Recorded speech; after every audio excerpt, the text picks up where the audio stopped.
Hello again, everybody. This is a presentation regarding business cycles, inflation, and unemployment. So in the previous presentation, we talked exclusively about GDP, gross domestic product, the measure of a nation's output. And as I explained in that presentation, GDP is the principal method of measuring and understanding how an economy is performing. The two other variables we would also look at to understand the nation's economic performance are unemployment, specifically the unemployment rate, and the inflation rate, which looks at how prices are changing over time.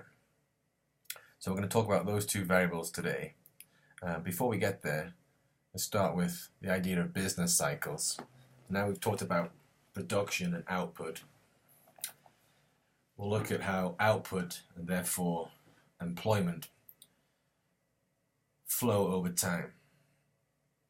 What we don't see, as a schematic in a moment will show us, is a gradual, consistent increase in output over time.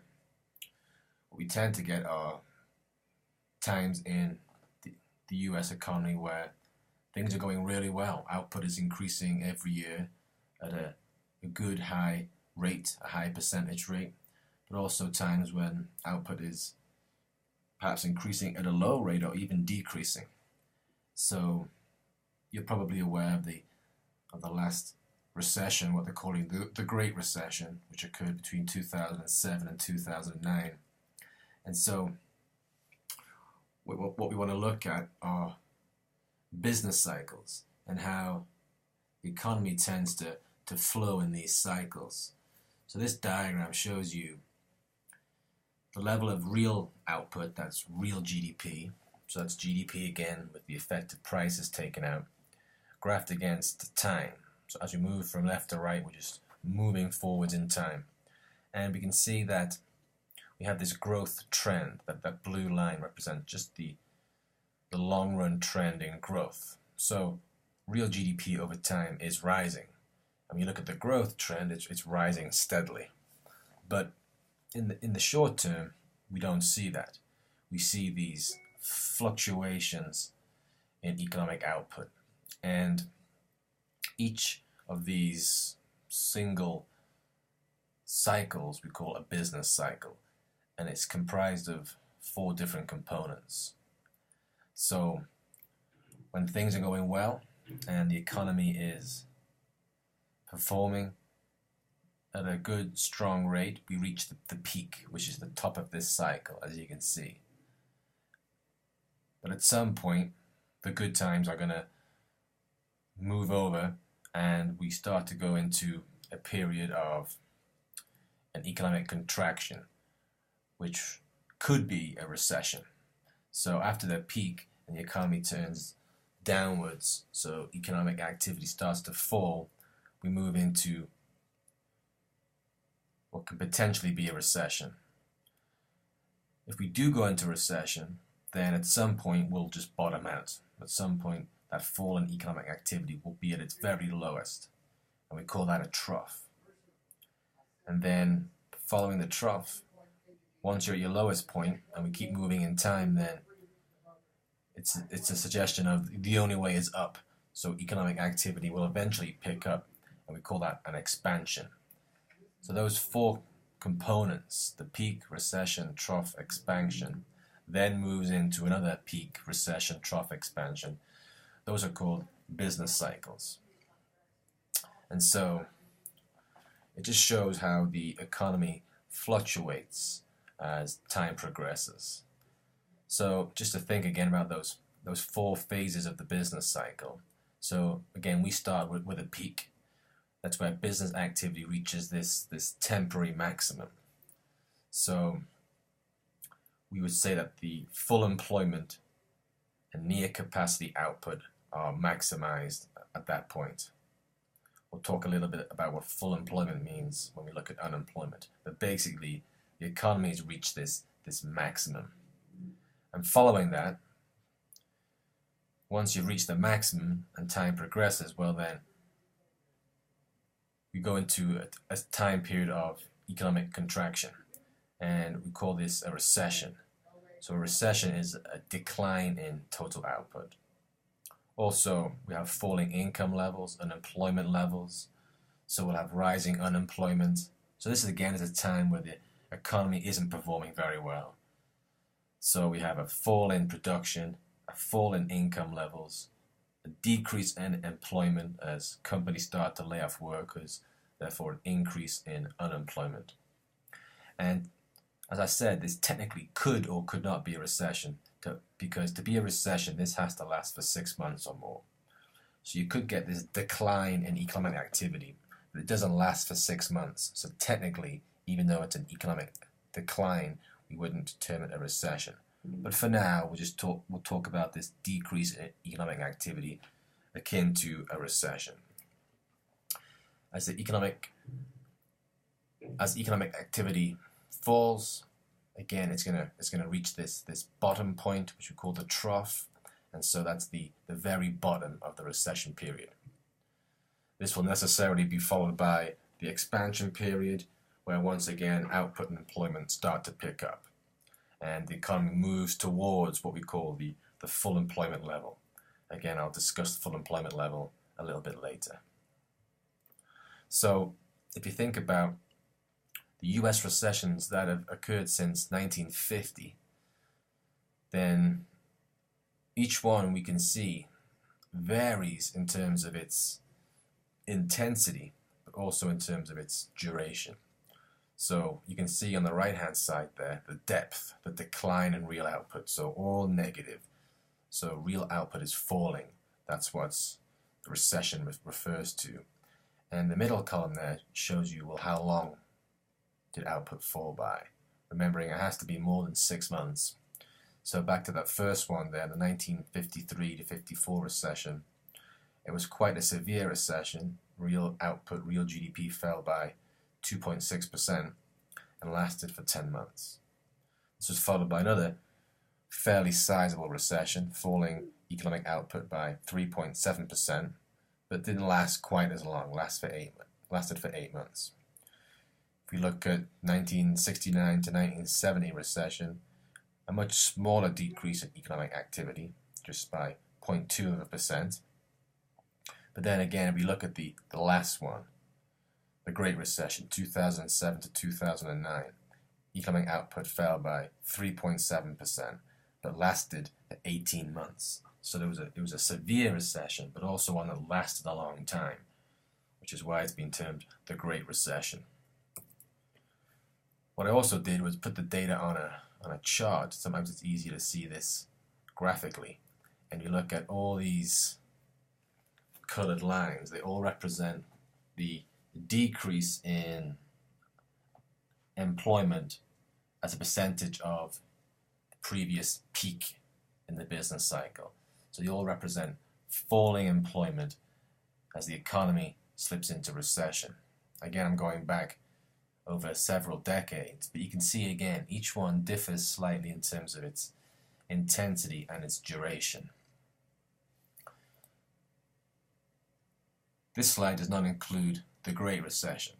They put the Great Recession on, the last recession. There it is right there, that red line. So again, you can see how severe it was and how it lasted so long.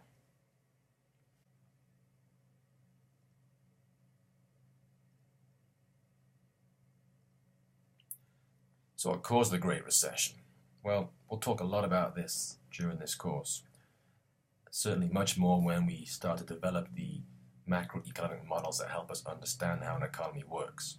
But just to talk about it a little bit up front, there's much disagreement, of course, about what caused the recession and the best ways to get out of a recession.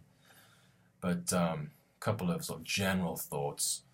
Hyman Minsky believed that severe recessions are often preceded by what are called asset price bubbles, which are periods during which some euphoria or debt fuel speculation causes the prices of one or more financial assets to increase very quickly.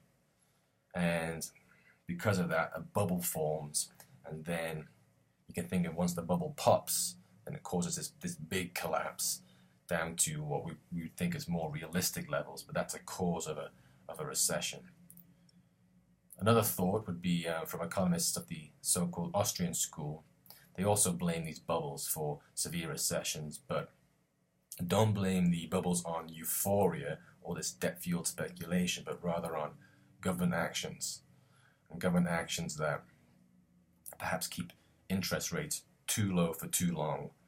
So the chairman of the Federal Reserve, Alan Greenspan, who was chairman from about 1987 to 2006, took a lot of criticism for the Great Recession in that he kept interest rates too low for too long, which fueled the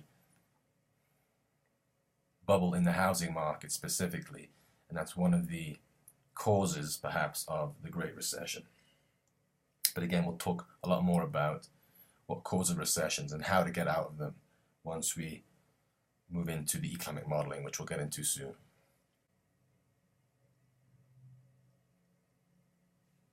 So in terms of solutions, how to get out of a recession generally, or specifically the Great Recession, again, we'll talk more about this.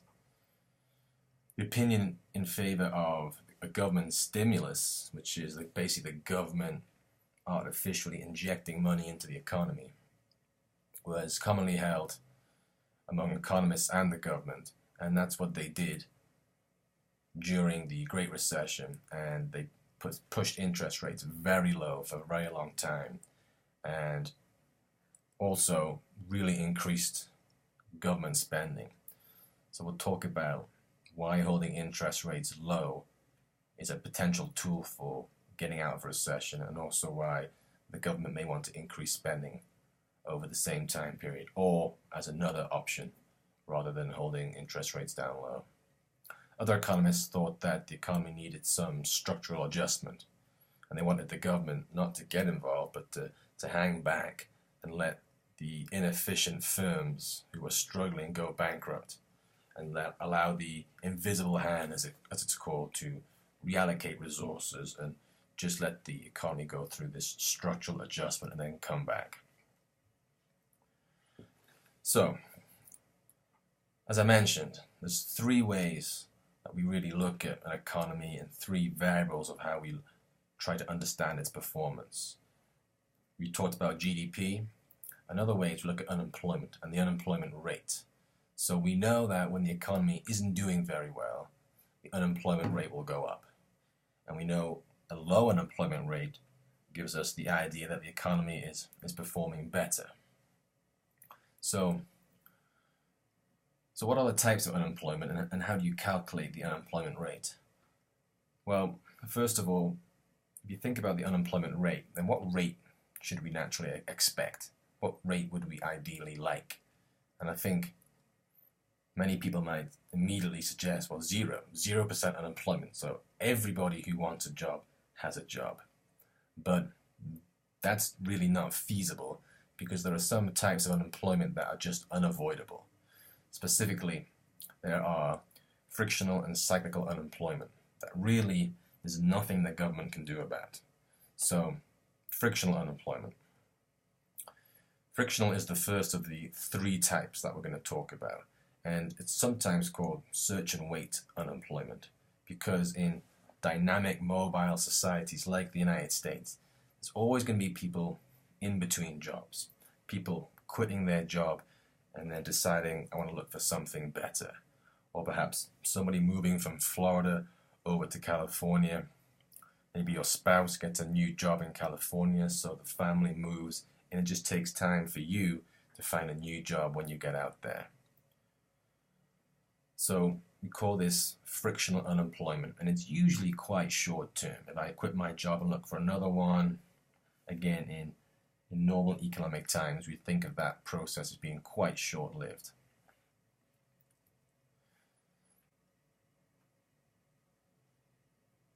So structural unemployment is our second type. So while frictional unemployment refers to being in between jobs and often voluntarily unemployed, structural unemployment refers to some change in the structure of the economy, and that change renders some workers' skills as obsolete or just no longer required.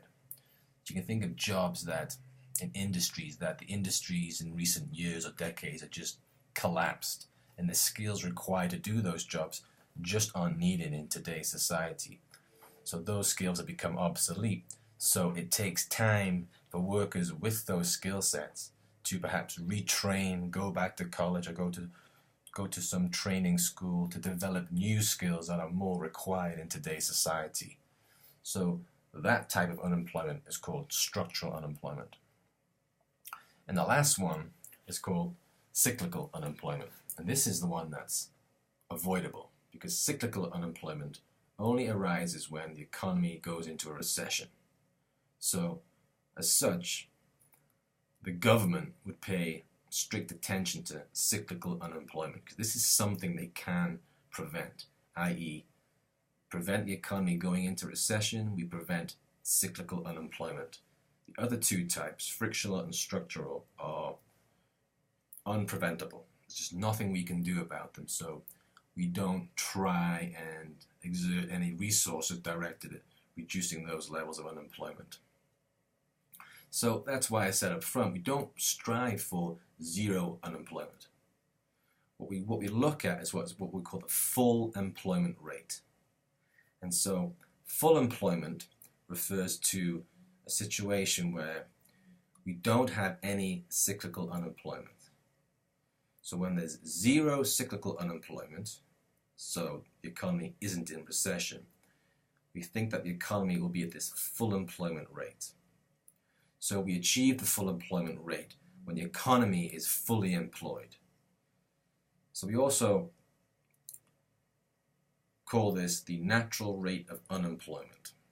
So when the economy is ticking over nicely, we don't have any cyclical unemployment. We still, of course, have frictional and structural. We call that the natural rate of unemployment. And at that level, when we're at that point, the economy is at the full employment level. And we'll talk more about the full employment level later in the course when we develop the models. But basically, that's the goal of the economy, to be at the full employment level. And at that point, the unemployment rate will be at the natural rate of unemployment. So what is it? What is the natural rate of unemployment? Well, there's some disagreement, but typically it seems to be between 4 and 6%. Once the unemployment rate gets within that 4 to 6% band, most economists agree that the economy is doing well, and that's the natural rate of unemployment. And again, at that point, that 4 to 6% will only be made up of frictional and structural unemployment, because again, there won't be any cyclical unemployment. So hopefully that gives you an idea of what unemployment is and why different people can be unemployed for different reasons. But how do we calculate it? Because this is done every month. This is done by the Bureau of Labor Statistics, and it conducts monthly surveys of about 60,000 households each month.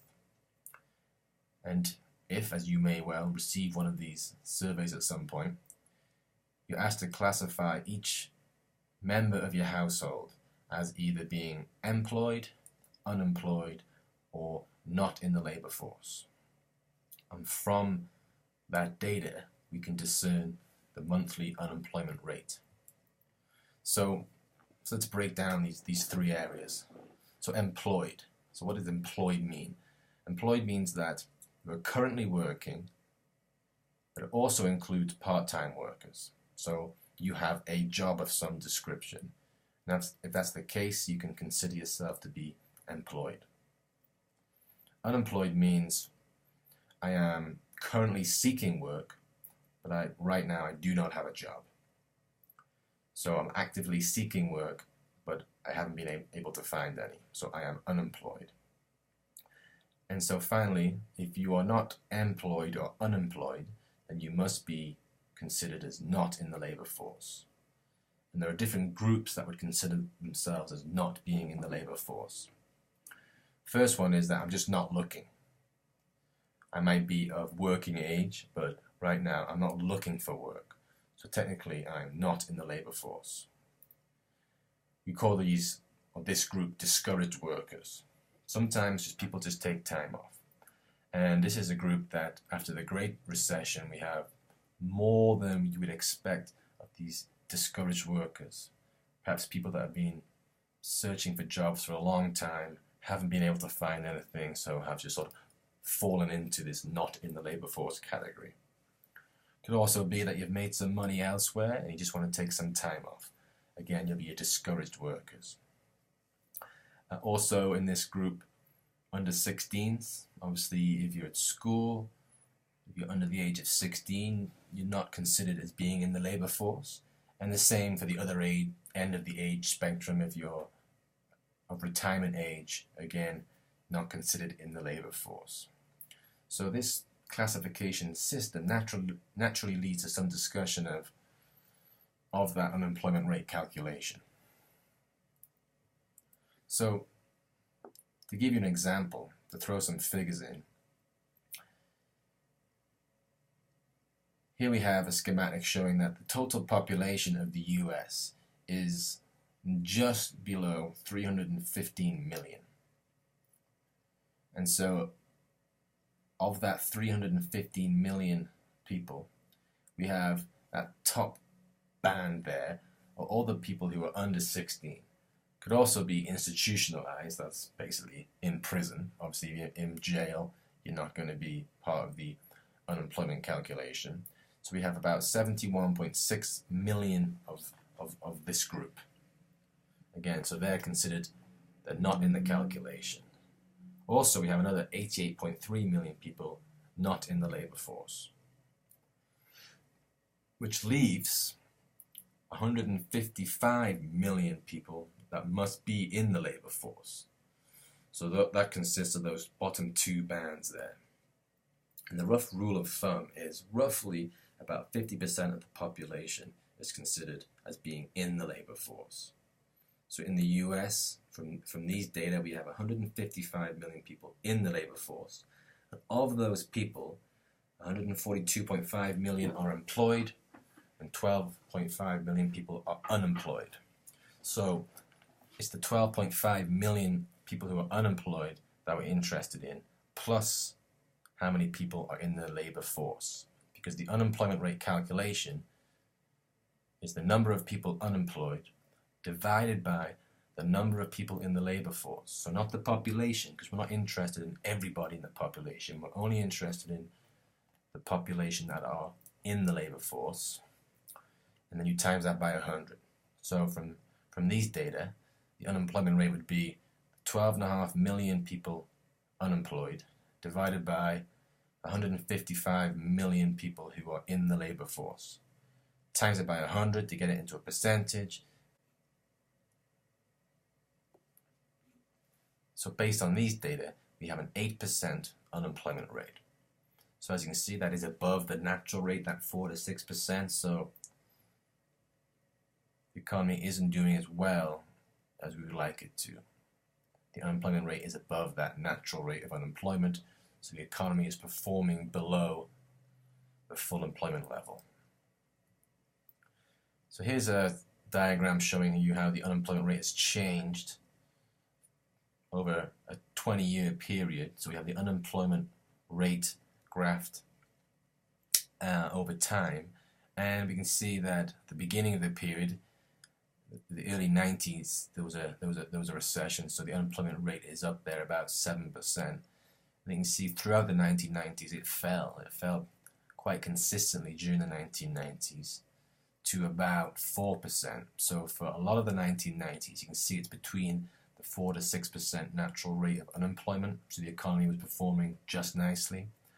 And then once we got into the 2000s, it started to rise again, and it came down about 2004 to the beginning of 2007, and that's when the Great Recession kicked in, and you can see that big, steep increase in unemployment going up towards 10%. So again, we can use unemployment as an indicator of how an economy is performing. So when the unemployment rate is going up, we know that's been driven by an underperforming economy. Since the Great Recession, you can see ending in 2009, the unemployment rate has slowly started to decrease. And right about now, as those latest data suggested, the end of 2012, it was about 8%, and has fallen since. So the unemployment rate calculation it's an estimate. It's a monthly estimate performed by the Bureau of Labor Statistics. So with any estimate, there's going to be some criticisms about the validity of the estimate. So a couple of things that are often brought up. Two factors really that perhaps cause that estimate, the official unemployment rate, to understate the true unemployment rate. One is that, well, how do you deal with part-time workers? As I mentioned in the survey, if you have a part-time job, then you would consider yourself as being employed. Now, for some people, that may be fair enough, that I just want a part-time job. I just want to work 20 hours a week because I have other things I need to do. So to consider that person as fully employed is perhaps reasonable. But for some people, they only take a part-time job because they can't find a full-time job. So perhaps someone's working a 20-hour-week job but really wants to work the full 40-hour-week job. So how do you deal with that person? Well, again, part of this calculation, that part-time worker is counted as being fully employed, even though they're not. So it's one factor that's perhaps understating the true unemployment rate.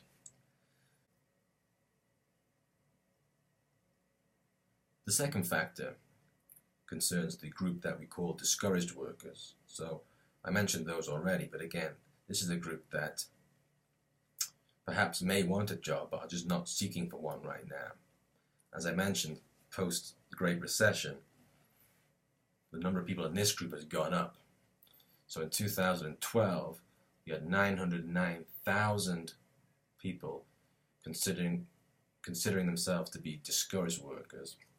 That was up from about 400,000 in 2007, so it's doubled since the Great Recession. So you've got many workers there who have just given up looking for a job because they've been looking for a job for so long without any success.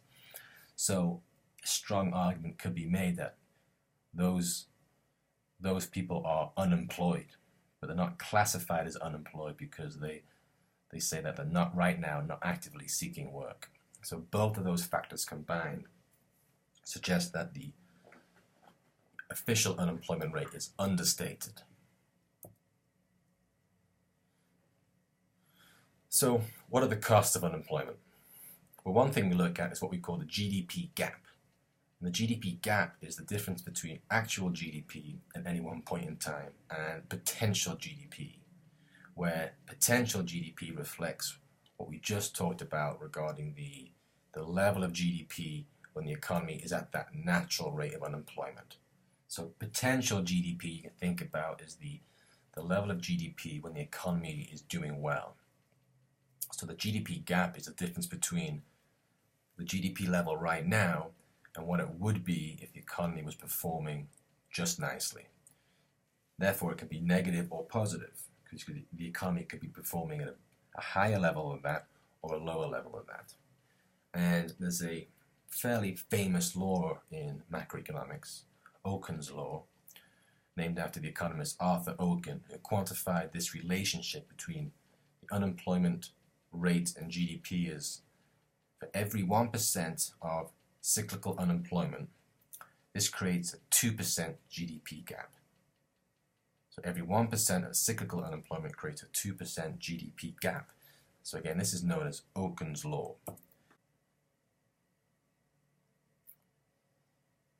So we can see the GDP gap over a 20-year period or so, looking at this diagram, where we're looking at actual real GDP measured by the blue line, compared against potential GDP measured or shown by the red line over, again, about a 20-year period. And the difference between those two lines at any one point represents the GDP gap.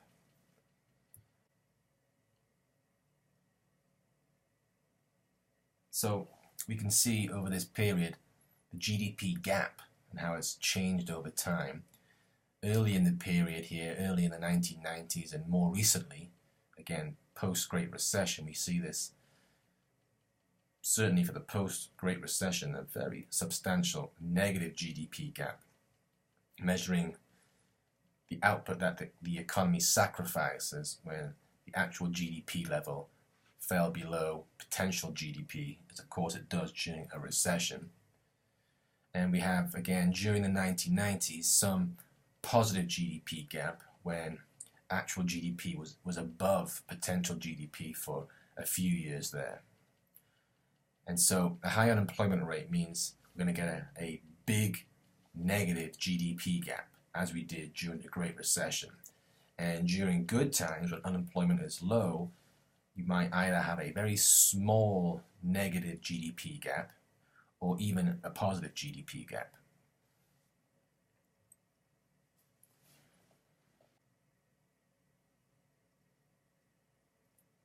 Thinking some more about the cost of unemployment, unemployment doesn't affect everybody equally. So there are some unequal burdens of unemployment. And so when you look at census data, I've got a table on the next slide to show us this. You can see how the unemployment rates differ across different groups stratified by individual characteristics. For example, teenagers have higher unemployment rates than older individuals. Rates tend to be lower for white-collar workers. Unemployment rates tend to be higher for African Americans than for whites. Rates for males and females are similar, though females currently actually have a lower unemployment rate. And as you can imagine, for less educated workers, on average, they have higher unemployment rates than workers with more education. And that's, of course, one of the big positive benefits of going to college and getting this degree, that you're more likely to get a better paying job at the end of it.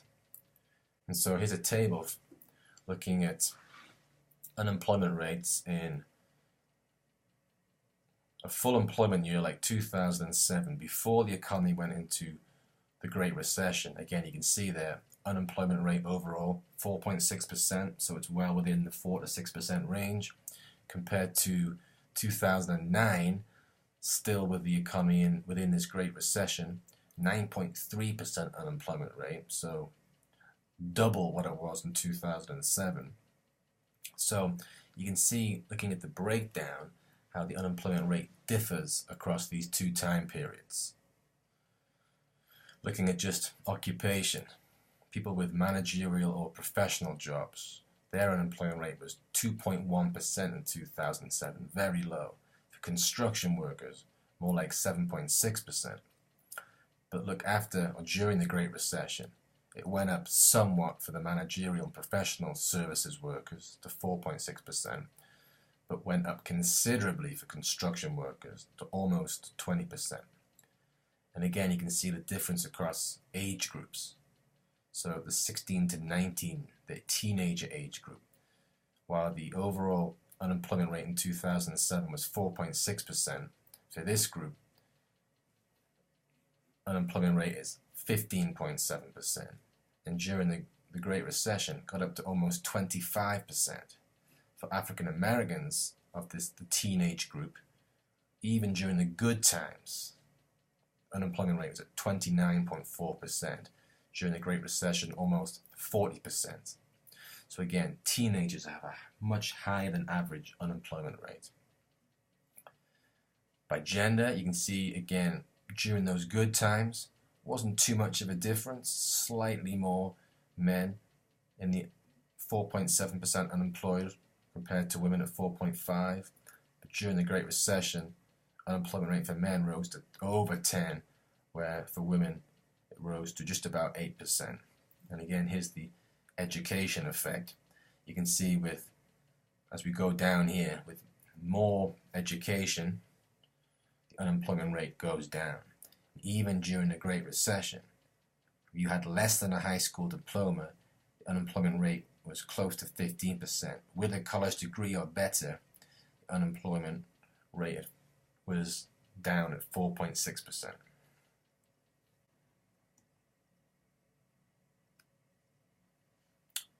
So there are some definite economic costs of unemployment. There are also some non-economic costs. Things like loss of self-respect. If I'm unemployed for longer and longer and longer, it becomes very difficult. Maybe morale falls and can cause family problems. Can push the family into below the poverty line. It can heighten some social tensions. In Great Britain during the Great Recession, there was an outbreak of a lot of riots in the main cities just because of the unemployment rate rising and social tension rose, and this sparked just a series of riots as some individuals just lost hope. So some definite non-economic costs associated with rising unemployment. So again, when we do the models, when we look at these models of how an economy is constructed, we'll talk a lot about the unemployment rate. Something else that's going to be important to us, the last of the three variables that give us a sense of how an economy is performing, is the inflation rate. So inflation refers to rising prices. So again, in microeconomics, we were concerned with the individual market prices of things like pizza or movie tickets, etc. Inflation refers to the general change in price of all US goods and services. And generally, prices rise over time. Just think about the price of a car today versus the price of a car that one of your parents bought for the first time, or the prices of houses today, or groceries, just compared to 10, 20, 30 years ago, much more expensive. So inflation refers to the increase in the general price level of goods and services over time. It's more unusual, of course, but you may get deflation, which refers to a sustained decrease in the general price level. Rarely see deflation in the United States. Could get disinflation. Disinflation refers to a fall in the inflation rate, i.e. prices are going up, but they're going up at a reduced rate. So if last year prices rose by 4% and this year they're rising by 3%, then that would be considered disinflation. And so this shows you the rate of inflation over time going back to 1960, and you can see how it's fluctuated quite wildly over time. In the 70s, you get two big price shocks in the 70s. We'll talk about the oil shocks that caused these big price fluctuations, but inflation rates getting above 10%. You can see more recently, ever since really the 1990s, the inflation rate has been more stable, consistently less than 5%. But again, you can see that Great Recession period where the inflation rate dropped significantly.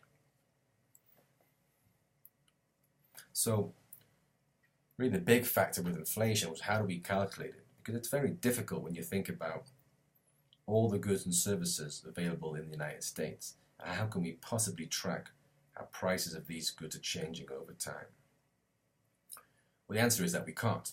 So what we do instead is that we use a measure of how prices are changing, and the method we use is called the Consumer Price Index, or the CPI. Basically, the CPI tracks prices of a basket of goods that best represents the spending habits of a typical household. So we don't try and track the prices of all goods because there are too many and that just would not be feasible. Instead, we track what we call a basket of the sorts of goods that we spend our money on.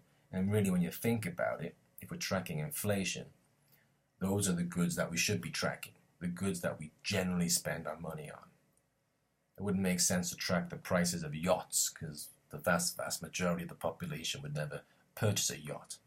But bread and milk and cell phone services, the things that we generally buy, well, these are goods that we should be keeping track of the prices of. So it begs the question really, well, which goods go in the basket then? Well, every 10 years or so, the Bureau of Labor Statistics sends out a survey to selected households, and within the survey you're asked just to track the goods that you're spending money on. So every time you go out and buy something, you come out and you fill the survey in, so it gets an idea of the sorts of goods and services the average household is spending money on. Then the CPI tracks the prices of those goods and services to see what is happening to the general price level of goods and services in the US over time. So in calculating the CPI and how it's used to calculate inflation, there's really a 5-step process. Step 1 is you've got to choose a base year. There's got to be a starting point. You've got to start somewhere. So right now the base year is actually between 1982 and 1984. But for our purposes, we'll go ahead and we'll choose a base year, just a starting point. And then what we do in that year, you calculate the cost of the market basket based on that year's prices. So it's just like going to a supermarket. You got your basket, you put all the goods in, and then you figure out how much it would cost you, the price of that market basket in that year. Step 3 is that we have to convert that dollar value into an index number. Because the CPI is an index number, so it's not measured in dollars. So we need to make a conversion of the dollar value of the market basket into an index number. So we'll explain in a minute how to do that. Then step 4, then we move into the next period. So the next year comes along, 12 months goes past, and we do the same thing again. We go back and we get exactly the same goods, we put them in the basket, and we calculate the price of that basket in that year. And then finally, step 5, again, we need to convert that dollar value into an index number.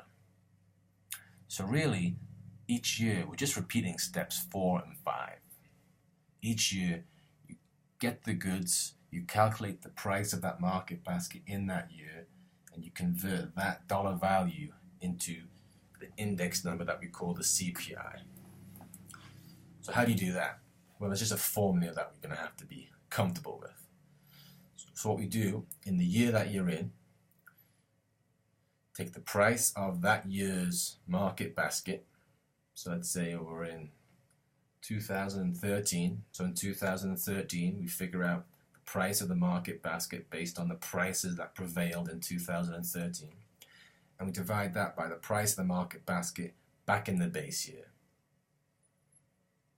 Again, right now the base year was the 1982 to 84 period. So, let's do an example. And let's make it a bit easier ourselves, and we'll pull the base year forward to 2010. So in this example, the base year is 2010.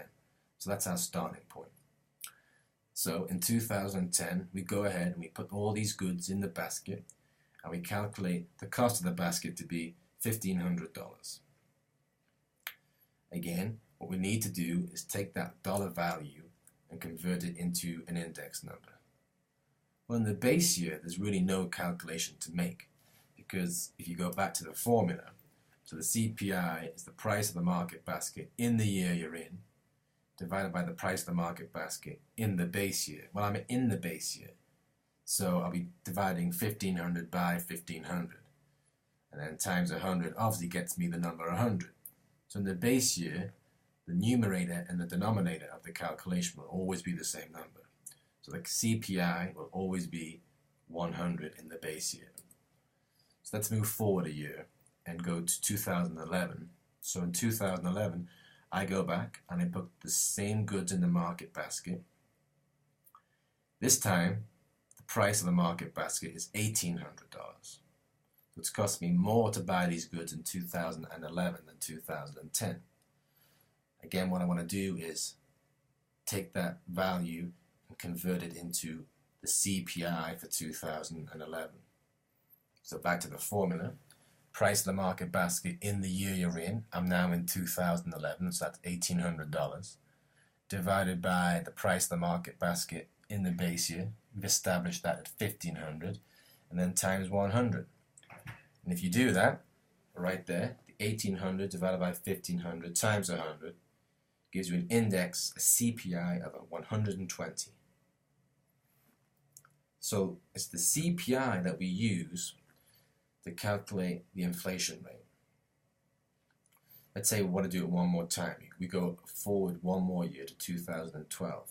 We do the same thing. We put the goods in the market basket, we calculate the price of the market basket, In 2012, it's $2,000. Again, I want to take that and convert it into the CPI. So the CPI for 2012, again, will be the price of the market basket in that year, $2,000, divided by the price of the market basket back in the base year, $1,500, times 100 gives you 133. So I have 3 years of data. I have the CPI in 2010, 11, and 12.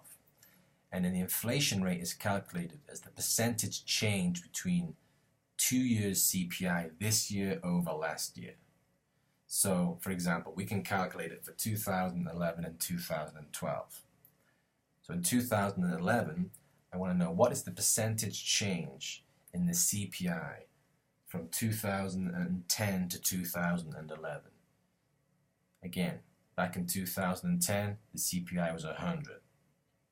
In 2011, it was 120. So I take the change in the CPI, 120 minus 100, it's gone up by 20, divided by the original CPI in the 2010, the base year. That gives me a decimal, times it by 100 to get a percentage of 20%. So in 2011, the inflation rate was 20%. Based on the cost of that market basket, prices rose in general by 20%. That's obviously a very high inflation rate, but we're just using some arbitrary numbers for the purpose of the example. We can go ahead and do the same for 2012. What was the inflation rate in 2012? But again, we make the same calculation. We're just taking a percentage change between this year's CPI and last year's CPI. So in 2012, it was 133, minus what the CPI was last year, 120, divided by what it was last year, 120, times 100 gives you 10.8%. So inflation rate in 2012 was 10.8%. So to calculate inflation, again, to track the prices of all goods in the economy is too difficult. So we make an estimate by tracking the prices of this market basket of goods. We convert that into the consumer price index, and each year we see as a percentage how the CPI this year has changed from last year.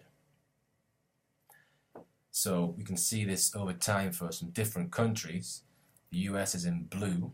So the US over this 10-year period has gone from an inflation rate of just over 1%. It rose to close to 4% and then dropped.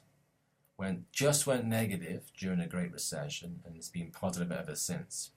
You can see Japan has had a negative inflation rate for several years over the last 10 years. And then Italy, France, and Germany have followed a very similar pattern to that of the United States.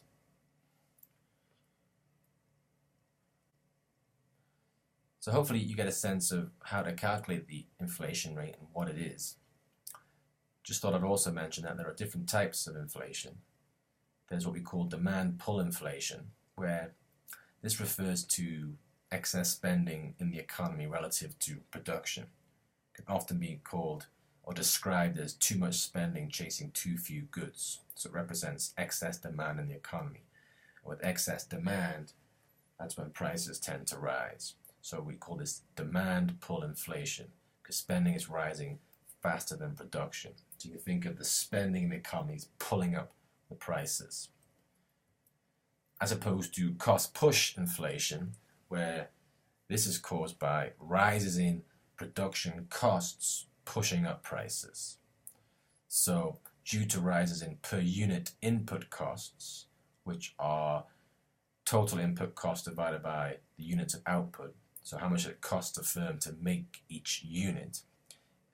As these costs rise, prices rise, but output goes down.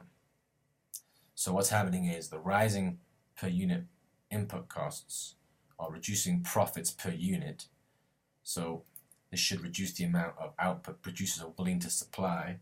That's one thing that would shift that supply curve to the left as the cost of production rises. So as a result of that, the economy's supply of goods and services falls, with the price levels going up. So some supply shocks, referring to increases in prices of raw materials or energy, like we saw in the 1970s, the two supply shocks that led to almost 15% inflation. That's cost push inflation, because it's the costs of production that are pushing up the inflation rate.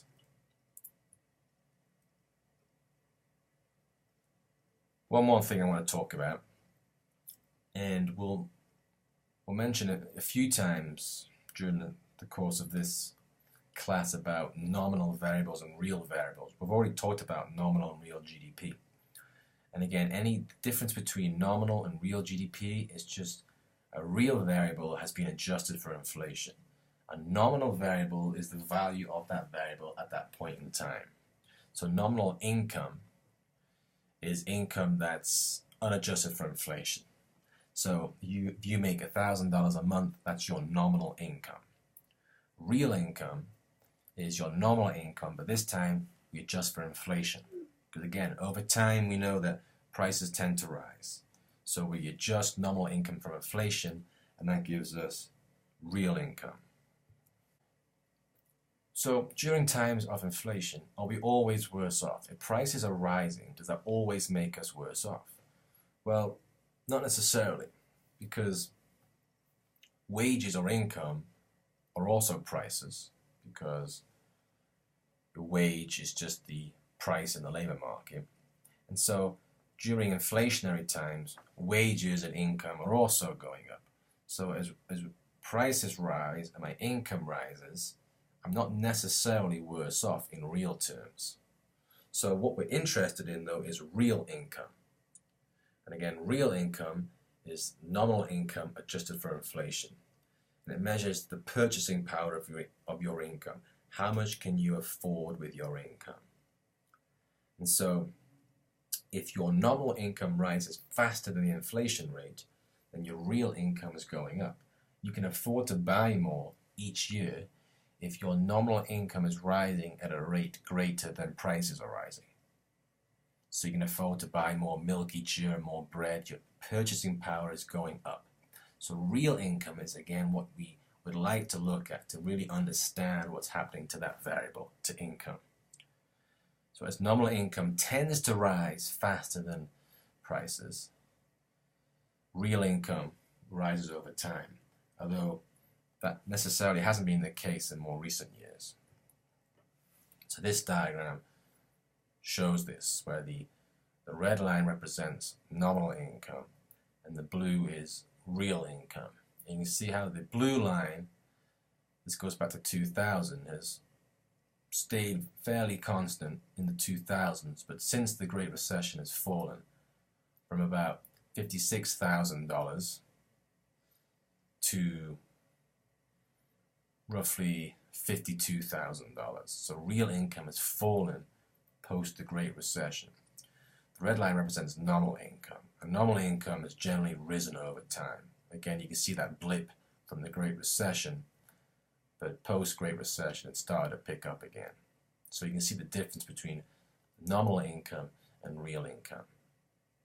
And again, real income is adjusted for inflation, and again we can use the CPI to do that. So inflation can hurt us, not necessarily so. Again, if nominal income rises more than the inflation rate, our real income will go up. But there'll always be winners and losers. And so thinking about who wins and who loses in time of inflation, well, if you're on a fixed income, as many retirees are, then you'll lose. Again, we need to think about this in real terms. So if I receive, let's say, a check for $1,000 every month, so I'm on a fixed retirement income. Well, as prices rise, the real value of my $1,000 is going down. I can afford to buy less and less and less with my $1,000 a month. So my fixed income is losing value. I'm losing because of rising prices over time. So people on fixed incomes will lose during periods of inflation. What about borrowers and lenders? Well, Borrowers will win during periods of inflation if they don't adjust for it. Or creditors or lenders will lose, again, if they don't adjust for it. So you imagine if you borrow some money. So if I borrow $100, and a year from now I have to pay back $100, so there's no interest. Well then, as the borrower, that's a good deal for me, because I borrow $100, and a year later I have to repay $100. Well, a year later that $100 can't buy you as much as it could when I borrowed it. So in real terms, the $100 has gone down. So I'm paying back less in real terms than I borrowed. Therefore, the lender is losing. So think if I loan $100 to 20 students and say, okay, everyone give me that $100 back a year from now. So in a year from now, I'll get $2,000 back. But again, a year from now, prices will have gone up. Goods generally will be more expensive, so I can't afford to buy as many goods this time next year as I could right now. So in real terms, I would have lost. Just like with real and nominal GDP and real and nominal income, we'll talk a lot about interest rates. So we have real and nominal interest rates. And again, the difference is real interest rates are adjusted for inflation and nominal interest rates aren't. So this leads us to the idea of anticipated versus unanticipated inflation. So anticipated inflation is sometimes called expected inflation. Each year we expect the inflation rate to be a certain percentage based on forecasts. So think of this example. A household borrows money from a bank, borrows $100 for a year at a 5% interest rate. When the year's over, the household will have to pay $105 back, the $100 at a 5% interest rate. If we expect inflation over that year to be 6%, and let's say it is 6%, then what's the real value of that? What's the purchasing power of that $105? Well, if we adjust that from the 6% inflation, that reduces the purchasing power to $99. So when you think about it, the bank, the lender, has essentially paid the borrower $1 for use of the bank's money, which doesn't seem like a great deal for the bank. So banks, lenders generally can avoid this by charging what we call an inflation premium. And that's by raising the interest rate by the rate of expected inflation. Here, we expect it to be 6%. So we take the 5% interest rate and we raise it by expected inflation of 6%. So we charge 11%. So after a year, now the bank would receive not $105, but $111. $100 at an 11% interest rate. If we take that $111 and adjust it for the 6% inflation, that takes us back to a purchasing power of about $105 in today's money. So now the lender, the bank, hasn't lost purchasing power due to inflation. So what we get as a result is some mutually agreeable transfer of purchasing power of $5 or 5% from the borrower to the lender. So this is why you may have heard of financial institutions using what's called a variable rate mortgage. Mortgages where the interest rate on the mortgage varies every year. And this protects themselves from any adverse effects of inflation. So this schematic gives us the idea of how nominal and real interest rates, or how nominal interest rates are a function of real plus expected inflation, or this inflation premium. So the figure shows how this inflation premium and nominal and real interest rates are related. So our inflation premium, or the expected rate of inflation of 6%, gets built into that nominal interest rate.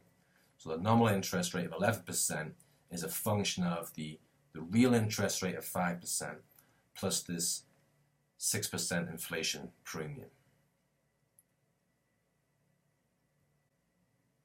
So finally, we use inflation to to grasp an understanding of how the economy is performing.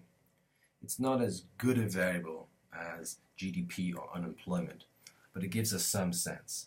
And certainly what you don't want is what's called hyperinflation. You don't want periods where you get very high inflation, because that can be very damaging to an economy. Businesses don't know what to charge, consumers don't know what to pay, and sometimes economies are struck by hyperinflation, and over time the money becomes worthless. So, for example, one extreme example, in 2008 with Zimbabwe, they had 14.9 billion% inflation. So you can imagine periods of hyperinflation. You could be sitting in a restaurant, and by the time you finish your meal, the meal's twice as expensive as when you sat down. So hyperinflation is very damaging to our economy. And so the Federal Reserve, as we'll see, has policies and tools at its disposal, and the government too can look at this to try and make sure we control for inflation.